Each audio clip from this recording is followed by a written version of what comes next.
Chapter 34. The Underwater Coalfields. The next day, February 20, I overslept. I was so exhausted from the night before, I didn't get up until 11 o'clock. I dressed quickly. I hurried to find out the Nautilus's heading. The instruments indicated that it was running southward at a speed of 20 miles per hour and a depth of 100 meters. Conseil entered. I described our nocturnal excursion to him, and since the panels were open, he could still catch a glimpse of this submerged continent. In fact, the Nautilus was skimming only 10 meters over the soil of these Atlantis plains. The ship scudded along like an air balloon borne by the wind over some prairie on land, but it would be more accurate to say that we sat in the lounge as if we were riding in a coach on an express train. As for the foregrounds passing before our eyes, they were fantastically carved rocks, forests of trees that had crossed over from the vegetable kingdom into the mineral kingdom, their motionless silhouettes sprawling beneath the waves. There also were stony masses buried beneath carpets of Accidia and sea anemone, bristling with long, vertical water plants, then strangely contoured blocks of lava that testified to all the fury of those plutonic developments. While this bizarre scenery was glittering under our electric beams, I told Conseil the story of the Atlanteans, who had inspired the old French scientist Jean Bailly to write so many entertaining, albeit utterly fictitious pages. I told the lad about the wars of these heroic people. I discussed the question of Atlantis with the fervor of a man who no longer had any doubts, but Conseil was so distracted he barely heard me, and his lack of interest in any commentary on this historical topic was soon explained. Bailey believed that Atlantis was located at the North Pole. In essence, numerous fish had caught his eye, and when fish pass by, Conseil vanishes into his world of classifying and leaves real life behind. In which case, I could only tag along and resume our ichthyological research. Even so, these Atlantic fish were not noticeably different from those we had observed earlier. There were rays of gigantic size, 5 meters long and with muscles so powerful they could leap above the waves, sharks of various species including a 15-foot glaucous shark with sharp triangular teeth, and so transparent it was almost invisible amid the waters, brown lantern sharks, prism-shaped human-tin sharks armored with protuberant hides, sturgeons resembling their relatives in the Mediterranean, trumpet-snouted pipefish a foot and a half long, yellowish-brown with small gray fins and no teeth or tongue, unreeling like slim, supple snakes. Among bony fish, Conseil noticed some blackish marlin 3 meters long with a sharp sword jutting from the upper jaw, bright-colored weavers known in Aristotle's day as sea dragons, and whose dorsal stingers make them quite dangerous to pick up. Then dolphinfish with brown backs striped in blue and edged in gold, handsome dorados, moon-like opals that look like azure discs but which the sun's rays turn into spots of silver. Finally, 8-meter swordfish from the genus Xiphias, swimming in schools. Sporting yellowish sickle-shaped fins and 6-foot broadswords, stalwart animals, plant-eaters rather than fish-eaters, obeying the tiniest signals from their females like henpecked husbands. But while observing these different specimens of marine fauna, I didn't stop examining the long plains of Atlantis. Sometimes an unpredictable irregularity in the seafloor would force the Nautilus to slow down, and then it would glide into the narrow channels between the hills with a cetacean's dexterity. If the labyrinth became hopelessly tangled, the submersible would rise above it like an airship, and after clearing the obstacle, it would resume its speedy course just a few meters above the ocean floor. It was an enjoyable and impressive way of navigating that did indeed recall the maneuvers of an airship ride, with the major difference that the Nautilus faithfully obeyed the hands of its helmsman. The terrain consisted mostly of thick slime mixed with petrified branches, but it changed little by little near 4 o'clock in the afternoon. It grew rockier and seemed to be strewn with pudding stones and a basaltic gravel called tuff, together with bits of lava and sulfurous obsidian. I expected these long plains to change into mountain regions, and in fact, as the Nautilus was executing certain turns, I noticed that the southerly horizon was blocked by a high wall that seemed to close off every exit. Its summit obviously poked above the level of the ocean. It had to be a continent or at least an island, either one of the Canaries or one of the Cape Verde Islands. Our bearings hadn't been marked on the chart, perhaps deliberately, and I had no idea what our position was. In any case, this wall seemed to signal the end of Atlantis, of which, all in all, we had crossed only a small part. Nightfall didn't interrupt my observations. I was left to myself. Conseil had repaired to his cabin. The Nautilus slowed down, hovering above the muddled masses on the seafloor, sometimes grazing them as if wanting to come to rest, sometimes rising unpredictably to the surface of the waves. Then I glimpsed a few bright constellations through the crystal waters, specifically 5 or 6 of those zodiacal stars trailing from the tail end of Orion. I would have stayed longer at my window, marveling at these beauties of sea and sky, but the panels closed. Just then the Nautilus had arrived at the perpendicular face of that high wall. How the ship would maneuver I hadn't a guess. I repaired to my stateroom. The Nautilus did not stir. I fell asleep with the firm intention of waking up in just a few hours, but it was 8 o'clock the next day when I returned to the lounge. I stared at the pressure gauge. It told me that the Nautilus was afloat on the surface of the ocean. Furthermore, I heard the sound of footsteps on the platform, yet there were no rolling movements to indicate the presence of waves undulating above me. I climbed as far as the hatch. It was open. But instead of the broad daylight I was expecting, I found that I was surrounded by total darkness. Where were we? Had I been mistaken? Was it still night? No, not one star was twinkling, and nighttime is never so utterly black. I wasn't sure what to think when a voice said to me, "Is that you, Professor?" "Ah, Captain Nemo," I replied. "Where are we?" "Underground, Professor, underground," I exclaimed. "And the Nautilus is still floating. It always floats. But I don't understand. Wait a little while. Our beacon is about to go on, and if you want some light on the subject, you'll be satisfied." I set foot on the platform and waited. The darkness was so profound I couldn't see even Captain Nemo. However, looking at the zenith directly overhead, I thought I caught sight of a feeble glimmer, a sort of twilight filtering through a circular hole. Just then the beacon suddenly went on, and its intense brightness made that hazy light vanish. This stream of electricity dazzled my eyes, and after momentarily shutting them, I looked around. The Nautilus was stationary. It was floating next to an embankment shaped like a wharf. As for the water now buoying the ship, it was a lake completely encircled by an inner wall about 2 miles in diameter, hence 6 miles around. Its level as indicated by the pressure gauge would be the same as the outside level, because some connection had to exist between this lake and the sea. Slanting inward over their base, these high walls converged to form a vault shaped like an immense upside-down funnel that measured 500 or 600 meters in height. At its summit, there gaped the circular opening through which I had detected that faint glimmer, obviously daylight.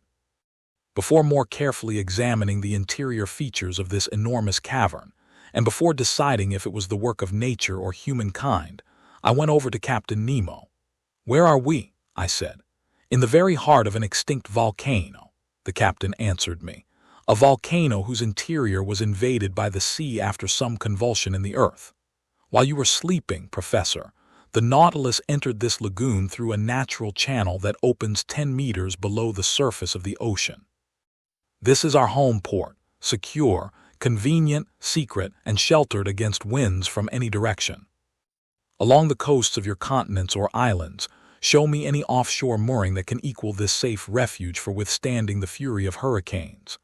"Indeed," I replied, "here you're in perfect safety, Captain Nemo. Who could reach you in the heart of a volcano? But don't I see an opening at its summit?" "Yes, its crater, a crater formerly filled with lava, steam, and flames, but which now lets in this life-giving air we're breathing." "But which volcanic mountain is this?" I asked. "It's one of the many islets with which this sea is strewn. For ships a mere reef, for us an immense cavern. I discovered it by chance, and chance served me well. But couldn't someone enter through the mouth of its crater? No more than I could exit through it." You can climb about 100 feet up the inner base of this mountain, but then the walls overhang, they lean too far in to be scaled. I can see, Captain, that nature is your obedient servant any time or any place. You're safe on this lake and nobody else can visit its waters. But what's the purpose of this refuge? The Nautilus doesn't need a harbor. No, Professor, but it needs electricity to run, batteries to generate its electricity, sodium to feed its batteries, coal to make its sodium, and coal fields from which to dig its coal. Now then, right at this spot, the sea covers entire forests that sank underwater in prehistoric times. Today, turned to stone, transformed into carbon fuel, they offer me inexhaustible coal mines. So, Captain, your men practice the trade of miners here. Precisely.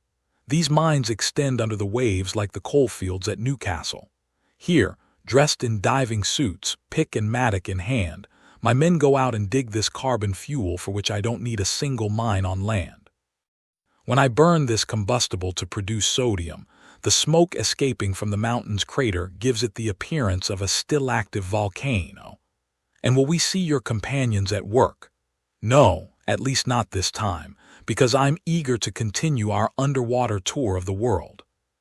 Accordingly, I'll rest content with drawing on my reserve stock of sodium. We'll stay here long enough to load it on board, in other words, a single workday, then we'll resume our voyage. So, Professor Aronnax, if you'd like to explore this cavern and circle its lagoon, seize the day. I thanked the captain and went a look for my two companions, who hadn't yet left their cabin. I invited them to follow me, not telling them where we were. They climbed onto the platform. Conseil, whom nothing could startle, saw it as a perfectly natural thing to fall asleep under the waves and wake up under a mountain. But Ned Land had no idea in his head other than to see if this cavern offered some way out. After breakfast near 10 o'clock, we went down onto the embankment. So here we are back on shore, Conseil said. I'd hardly call this shore, the Canadian replied. And besides, we aren't on it but under it. A sandy beach unfolded before us, measuring 500 feet at its widest point between the waters of the lake and the foot of the mountain's walls. Via this strand you could easily circle the lake, but the base of these high walls consisted of broken soil over which there lay picturesque piles of volcanic blocks and enormous pumice stones.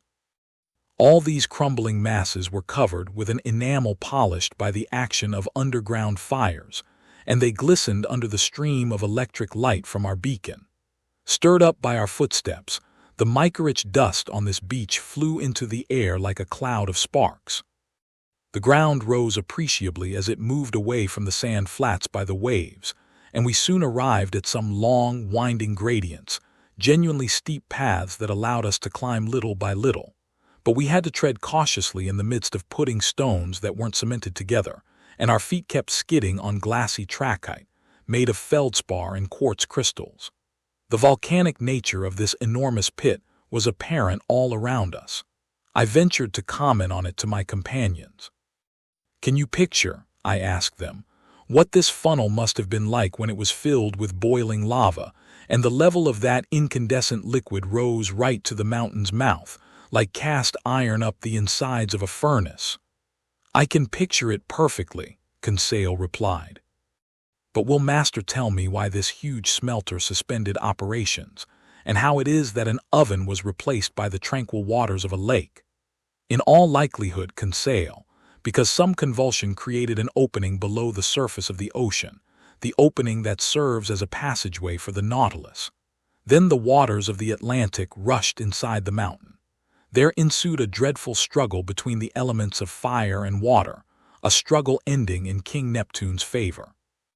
But many centuries have passed since then, and this submerged volcano has changed into a peaceful cavern. That's fine, Ned Land answered. I accept the explanation, but in our personal interests, I'm sorry this opening the professor mentions wasn't made above sea level.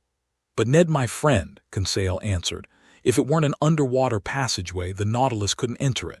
And I might add, Mr. Land, I said, that the waters wouldn't have rushed under the mountain and the volcano would still be a volcano, so you have nothing to be sorry about. Our climb continued. The gradients got steeper and narrower. Sometimes they were cut across by deep pits that had to be cleared. Masses of overhanging rock had to be gotten around. You slid on your knees, you crept on your belly. But helped by the Canadian's strength and Conseil's dexterity, we overcame every obstacle. At an elevation of about 30 meters, the nature of the terrain changed without becoming any easier. Pudding stones and trachyte gave way to black basaltic rock.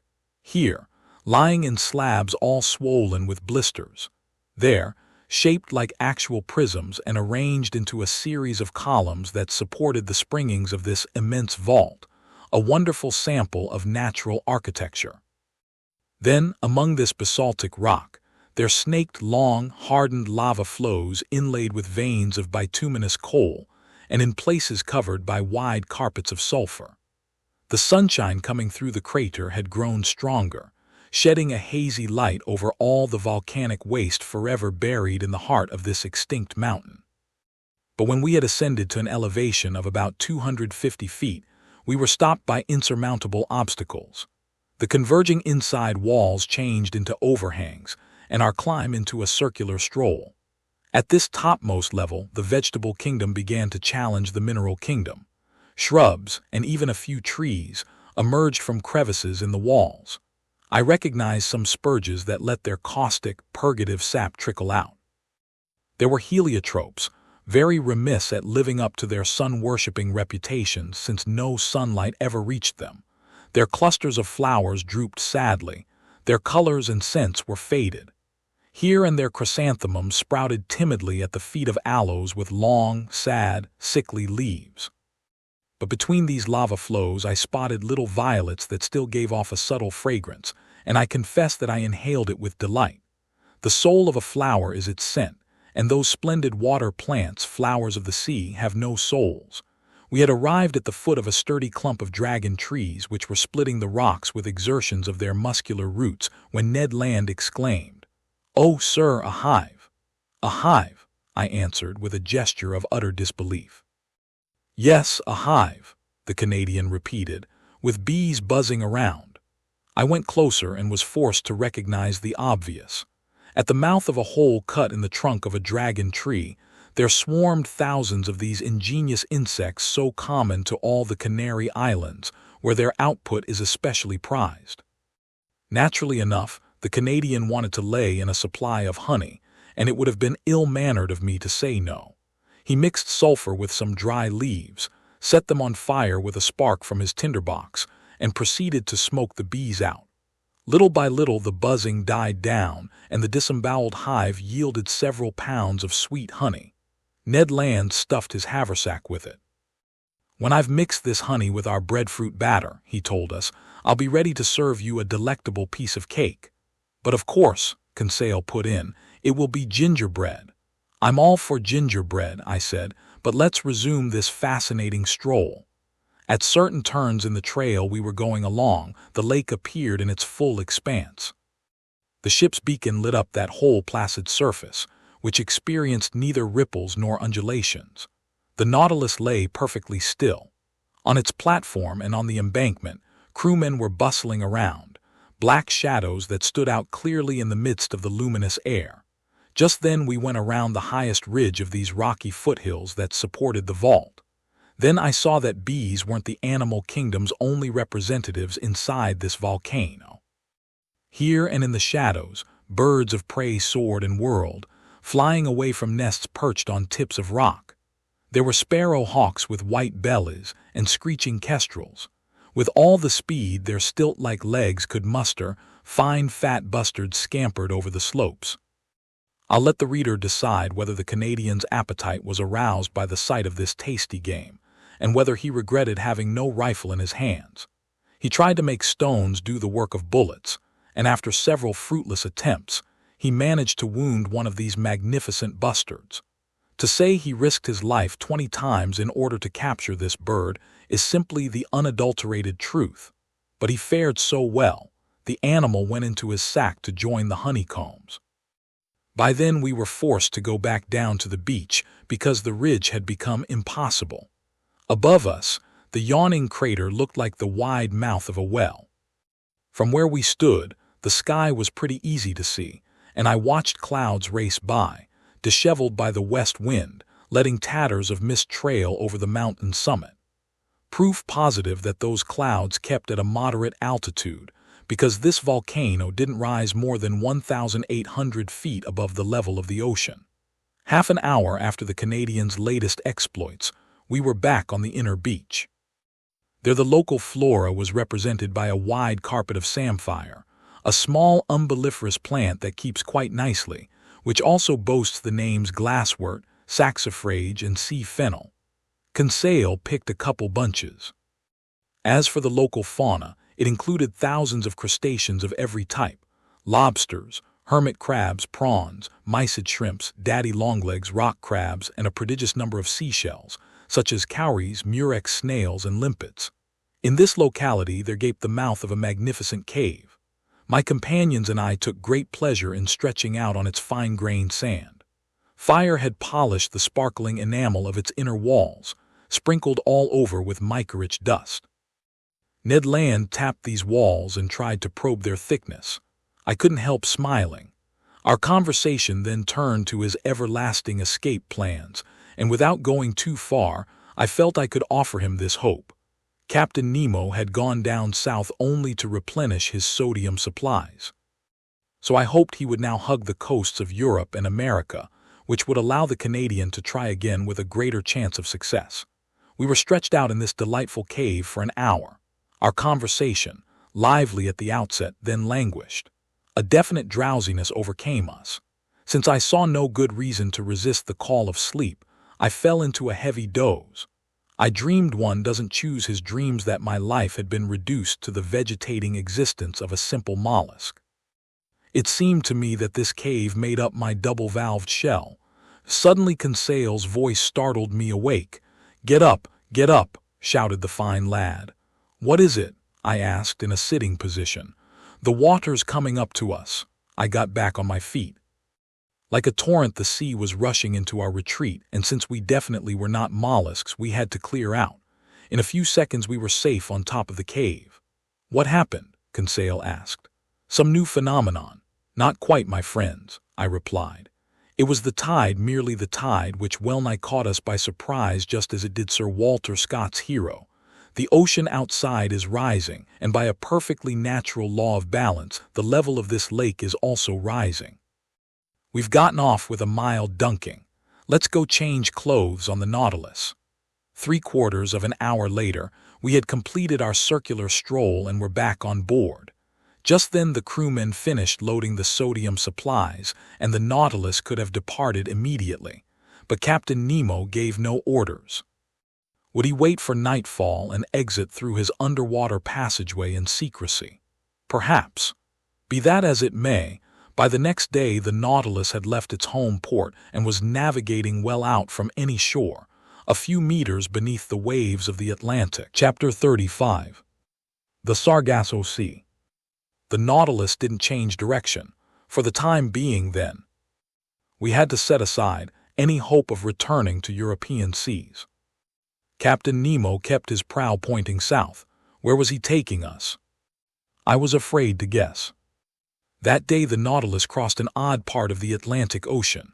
No one is unaware of the existence of that great warm water current known by name as the Gulf Stream. After emerging from channels off Florida, it heads toward Spitzbergen, but before entering the Gulf of Mexico. Near latitude 44 degrees north, this current divides into two arms. Its chief arm makes for the shores of Ireland and Norway, while the second flexes southward at the level of the Azores. Then it hits the coast of Africa, sweeps in a long oval and returns to the Caribbean Sea. Now then, this second arm, more accurately, a collar, forms a ring of warm water around a section of cool, tranquil, motionless ocean, called the Sargasso Sea. This is an actual lake in the open Atlantic, and the great current's waters take at least 3 years to circle it. Properly speaking, the Sargasso Sea covers every submerged part of Atlantis. Certain authors have even held that the many weeds strewn over this sea were torn loose from the prairies of that ancient continent, but it's more likely that these grasses, algae, and fucus plants were carried off from the beaches of Europe and America, then taken as far as this zone by the Gulf Stream. This is one of the reasons why Christopher Columbus assumed the existence of a new world when the ships of that bold investigator arrived. In the Sargasso Sea, they had great difficulty navigating in the midst of these weeds, which, much to their crew's dismay, slowed them down to a halt, and they wasted 3 long weeks crossing this sector. Such was the region our Nautilus was visiting just then.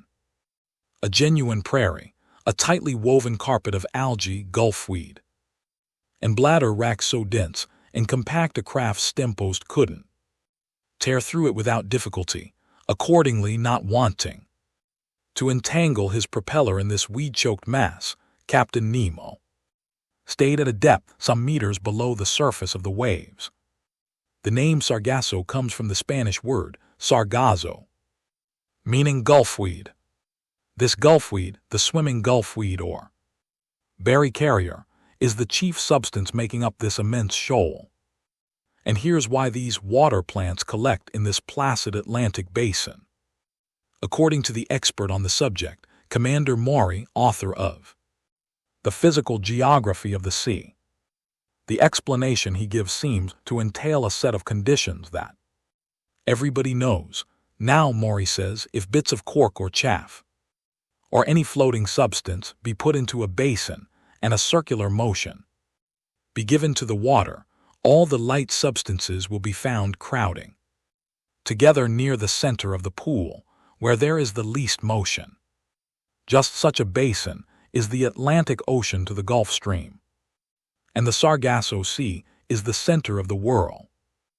I share Maury's view, and I was able to study the phenomenon in this exclusive setting where ships rarely go. Above us, huddled among the brown weeds, there floated objects originating from all over. Tree trunks ripped from the Rocky Mountains or the Andes and sent floating down the Amazon or the Mississippi, numerous pieces of wreckage, remnants of keels or undersides, bulwarks staved in and so weighed down with seashells and barnacles, they couldn't rise to the surface of the ocean.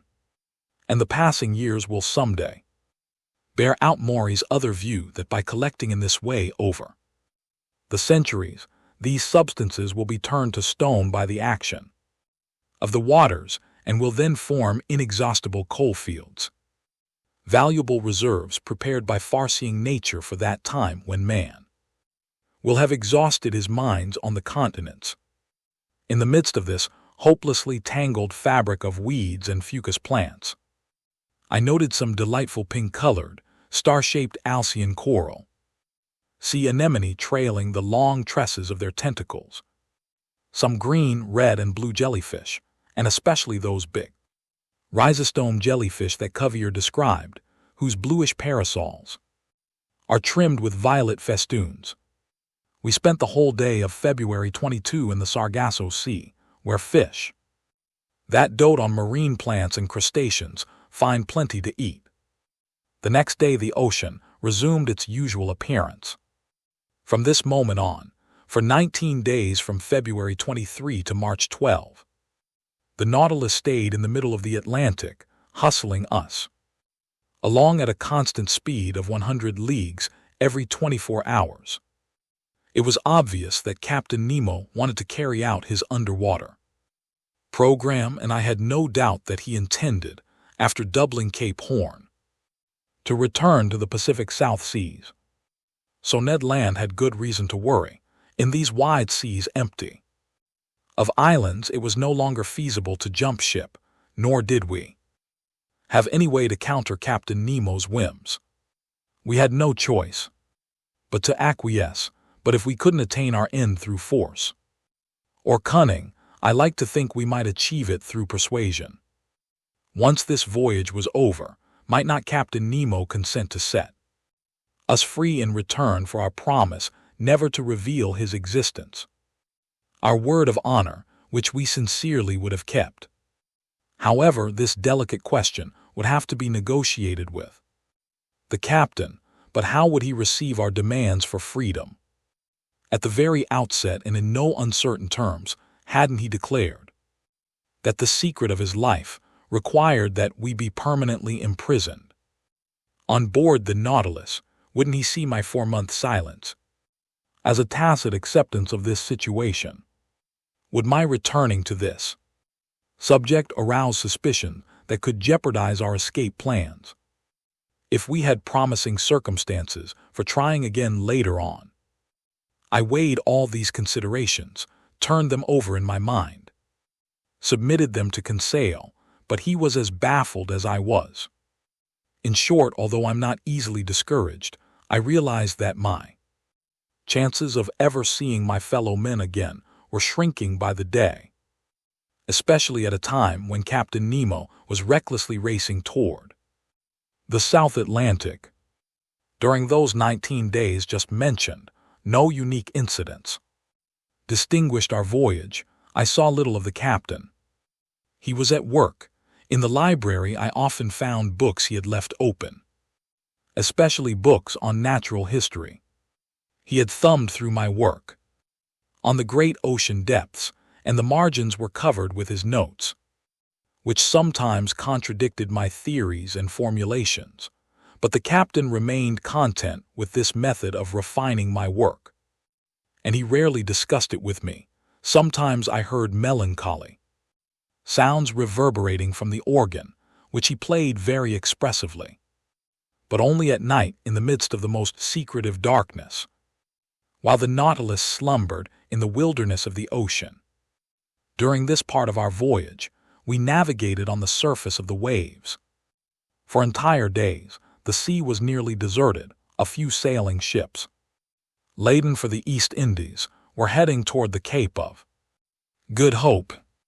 One day we were chased by the longboats of a whaling vessel, which undoubtedly viewed us as some enormous baleen whale of great value.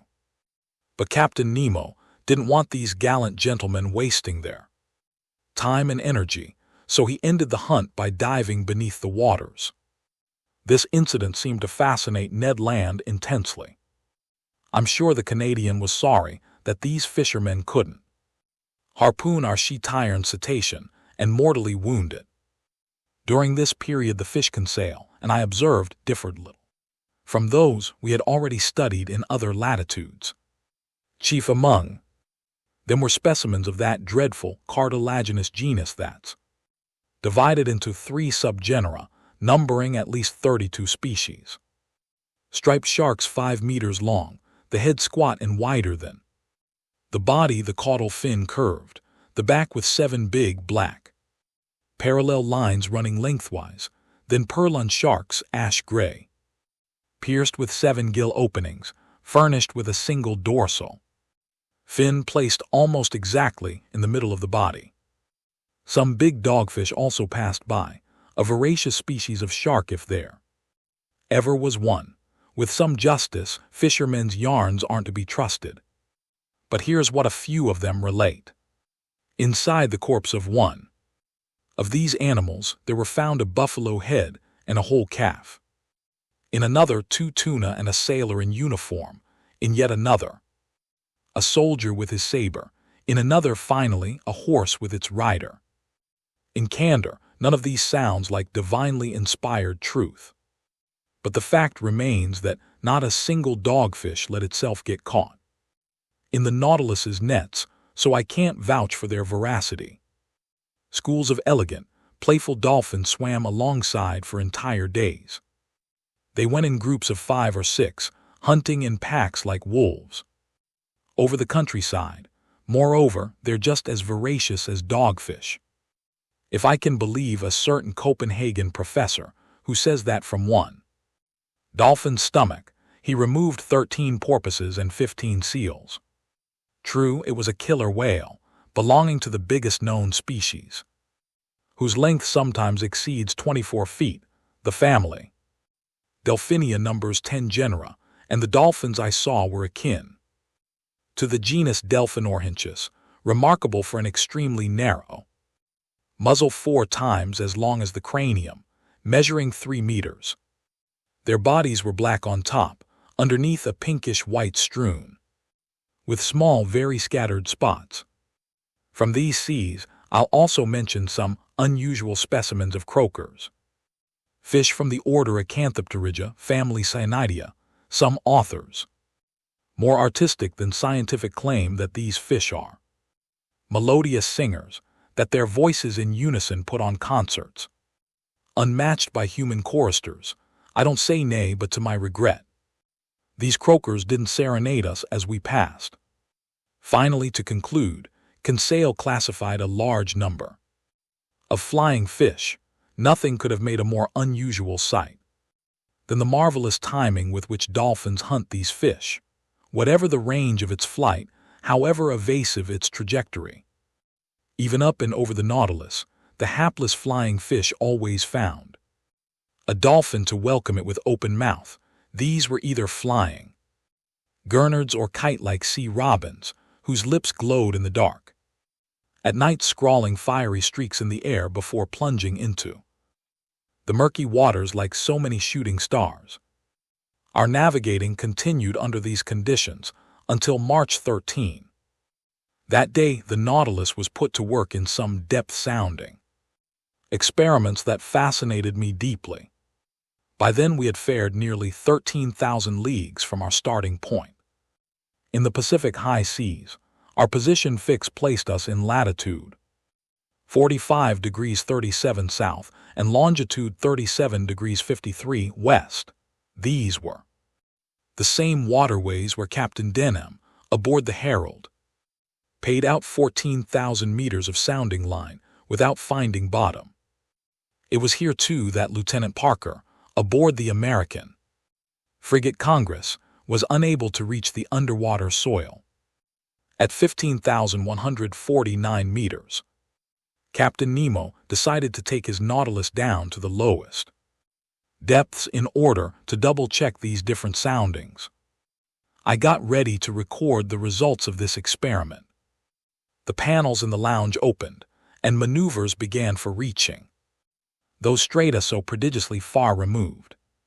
It was apparently considered out of the question to dive by filling the ballast tanks. Perhaps they wouldn't sufficiently increase the Nautilus's specific gravity. Moreover, in order to come back up, it would be necessary to expel the excess water, and our pumps might not have been strong enough to overcome the outside pressure. Captain Nemo decided to make for the ocean floor by submerging on an appropriately gradual diagonal with the help of his side fins, which were set at a 45 degrees angle to the Nautilus's water line. Then the propeller was brought to its maximum speed, and its four blades churned the waves with indescribable violence. Under this powerful thrust, the Nautilus's hull quivered like a resonating cord, and the ship sank steadily under the waters. Stationed in the lounge, the captain and I watched the needle swerving swiftly over the pressure gauge. Soon we had gone below the livable zone where most fish reside. Some of these animals can thrive only at the surface of seas or rivers, but a minority can dwell at fairly great depths. Among the latter I observed a species of dogfish called the cow shark that's equipped with 6 respiratory slits, the telescope fish with its enormous eyes, the armored gurnard with gray thoracic fins plus black pectoral fins and a breastplate protected by pale red slabs of bone.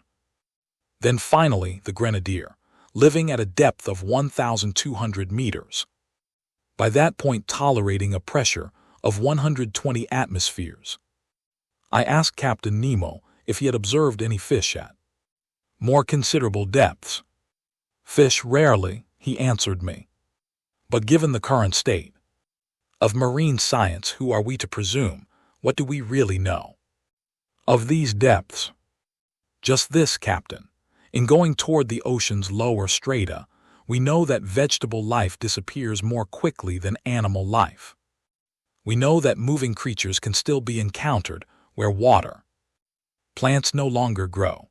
We know that oysters and pilgrim scallops live in 2,000 meters of water, and that Admiral McClintock England's hero of the polar seas, pulled in a live sea star from a depth of 2,500 meters.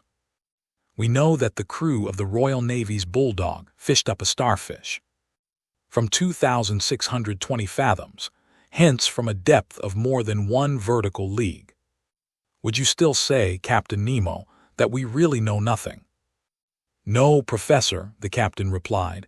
I wouldn't be so discourteous. Yet I'll ask you to explain how these creatures can live at such depths. I explain it on 2 grounds, I replied. In the first place, because vertical currents, which are caused by differences in the water's salinity and density, can produce enough motion to sustain the rudimentary lifestyles of sea lilies and starfish. True, the captain put in. In the second place, because oxygen is the basis of life, and we know that the amount of oxygen dissolved in salt water increases, rather than decreases with depth, that the pressure in these lower strata helps to concentrate their oxygen content. Oh ho! We know that, do we? Captain Nemo replied in a tone of mild surprise. Well, Professor, we have good reason to know it because it's the truth. I might add, in fact, that the air bladders of fish contain more nitrogen than oxygen when these animals are caught at the surface of the water, and conversely more oxygen than nitrogen when they're pulled up from the lower depths, which bears out your formulation. But let's continue our observations. My eyes flew back to the pressure gauge. The instrument indicated a depth of 6,000 meters. Our submergence had been going on for an hour. The Nautilus slid downward on its slanting fins, still sinking. These deserted waters were wonderfully clear, with a transparency impossible to convey. An hour later we were at 13,000 meters. About 3¼ vertical leagues in the ocean floor was nowhere in sight. However, at 14,000 meters, I saw blackish peaks rising in the midst of the waters, but these summits could have belonged to mountains as high or even higher than the Himalayas or Mt. Blanc, and the extent of these depths remained incalculable. Despite the powerful pressures it was undergoing, the Nautilus sank still deeper. I could feel its sheet iron plates trembling down too. Their riveted joints, metal bars arched, bulkheads groaned. The lounge windows seemed to be warping inward under the water's pressure. And this whole sturdy mechanism would surely have given way if, as its captain had said, it weren't capable of resisting like a solid block. While grazing these rocky slopes lost under the waters, I still spotted some seashells, tube worms, lively annelid worms from the genus Spearorbis, and certain starfish specimens. But soon these last representatives of animal life vanished. And 3 vertical leagues down, the Nautilus passed below the limits of underwater existence, just as an air balloon rises above the breathable zones in the sky. We reached a depth of 16,000 meters 4 vertical leagues in. By then the Nautilus's plating was tolerating a pressure of 1,600 atmospheres, in other words, 1,600 kilograms per each square centimeter on its surface. What an experience, I exclaimed, traveling these deep regions where no man has ever ventured before. Look, Captain. Look at these magnificent rocks, these uninhabited caves. These last global haunts where life is no longer possible. What unheard-of scenery, and why are we reduced to preserving it only as a memory? Would you like, Captain Nemo asked me, to bring back more than just a memory? What do you mean? I mean that nothing could be easier than taking a photograph of this underwater region. Before I had time to express the surprise this new proposition caused me, a camera was carried into the lounge at Captain Nemo's request. The liquid setting, electrically lit, unfolded with perfect clarity through the wide-open panels, no shadows, no blurs. Thanks to our artificial light, not even sunshine could have been better for our purposes.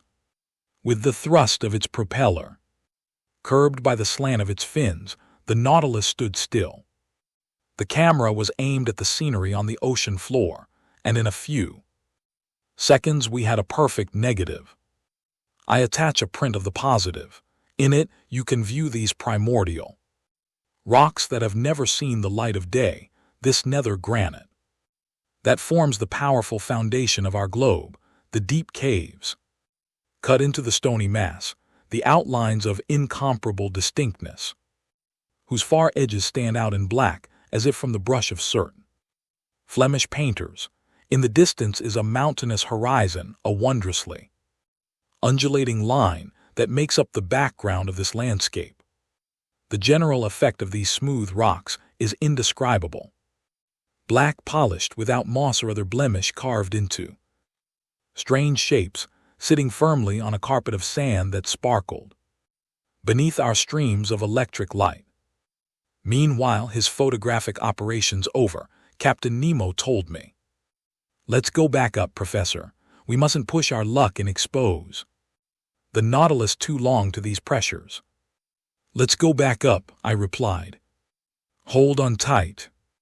Before I had time to realize why the captain made this recommendation, I was hurled to the carpet, its fins set vertically, its propeller thrown in gear at the captain's signal. The Nautilus rose with lightning speed, shooting upward like an air balloon into the sky, vibrating resonantly. It knifed through the watery mass. Not a single detail was visible. In 4 minutes, it had cleared the 4 vertical leagues separating it from the surface of the ocean, and after emerging like a flying fish, it fell back into the sea, making the waves leap to prodigious heights. Thank you for watching the entire video. If you enjoyed it, please subscribe so you don't miss the next videos. See ya!